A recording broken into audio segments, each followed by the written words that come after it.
బులెటిన్లో మరో breaking news చూస్తున్నాం. తెలంగాణ సీఎం రేవంత్ రెడ్డి మంత్రుల బిజీ టూర్లు కొనసాగుతున్నాయి. ఇప్పటికే సీఎం రేవంత్ రాష్ట్రానికి పెట్టుబడి తీసుకొచ్చేందుకు దావోస్ పర్యటనలో బిజీగా గడుపుతున్నారు.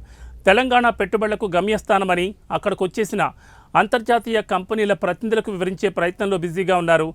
ఆయన వెంట ఐటీ శాఖ మంత్రి దుద్దిళ్ల శ్రీధర్ బాబు సైతం ఉన్నారు.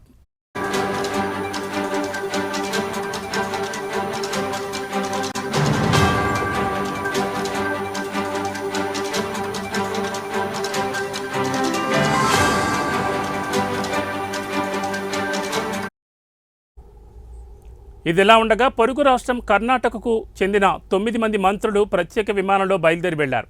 బెళగావిలో జరుగుతున్న సంవిధాన్ బచావో ర్యాలీలో పాల్గొనేందుకు ప్రత్యేక విమానంలో మంత్రులు వెళ్లినట్టు తెలుస్తోంది. కాసేపటి క్రితమే బేగంపేట నుంచి వీరు ప్రయాణిస్తున్న విమానం టేకాఫ్ అయినట్లు సమాచారం. ఇదిలా ఉండగా అధికారంలో ఉన్న పార్టీలు పాలనను గాలి కుదిలేసి ర్యాలీలు ధర్నాలు చేయడం ఏంటని ప్రతిపక్ష గులాబీ పార్టీ నేతలు విమర్శిస్తున్నారు.